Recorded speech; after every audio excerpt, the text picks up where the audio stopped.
Tuning into today's video. If this is your first time here on the channel, please consider subscribing to Toy Warp Vintage Reviews, where I focus on toys from the 60s through the 90s and beyond. Oh, and a shout out to the Minnesota Toy Posse. If you like more contemporary adult-aimed toys and a top-notch videocast, check out my friends Brandon, Mark, and Chad on the Toy Posse YouTube page. The link will be down below, as well as on the Toy Warp Vintage Review channel page. Diecast Motorized Bigfoot Shifter Death Valley Playset. Quite a mouthful. Released in 1983, it was available until 1986, when its manufacturer, Arko, was bought out by Mattel. It featured three main sections of plastic off-road track, various pieces of landscape and obstacle pieces, and a die-cast bodied Jeep CJ7.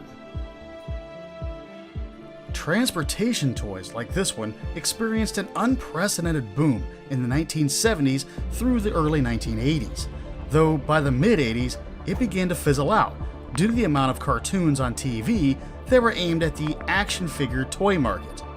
But that is a video for another time.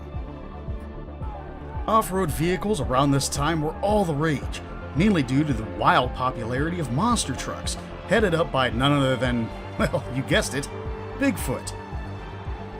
You can see by the packaging that Arko was clearly trying to cash in on the Bigfoot craze, but leaving a space in between big and foot as to avoid the copyright on the Bigfoot name that Playskool had already picked up for 1983.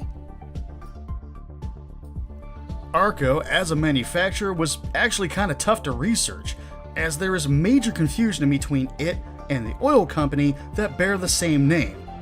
But it's not. Arko toys, I found, go back to the late 60s with processed plastics vehicles. We all know those quite well. Though through the years it seemed Arko was smart enough to grab a hold of the merchandising rights for some pretty big 80s properties, including the likes of the A-Team, Rambo, and GoBots, just to name a few. No wonder why Mattel wanted to buy them. Along with the misleading Bigfoot name on the box, the packaging also claimed that the Jeep was motorized, which it kinda was, via a friction motor, which paled in comparison to the more popular motorized toys of the time, like Stomper trucks and the actual Bigfoot toy. It certainly led to a lower price point for the set, however. The star of the set was the Jeep, and the detail in the Jeep is pretty good for the time. It featured details in the plastic pieces like the front bumper winch and cowl vents, while the diecast features the iconic Jeep styling and a toolbox and gas can in the back. The assembly of the set is simplicity itself. The center section of track has tabs for the other two on either side, and the cactuses, or cacti? Cactis. Anyways, they clip onto each section of the track to further strengthen the connection on the plastic sections.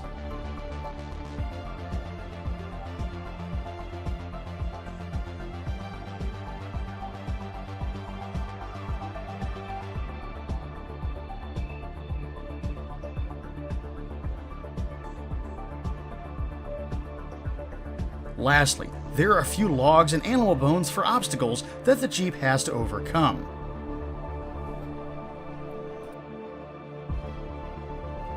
The gimmick of the shifter is that you have to set it in the upright or low gear to traverse the trail and obstacles.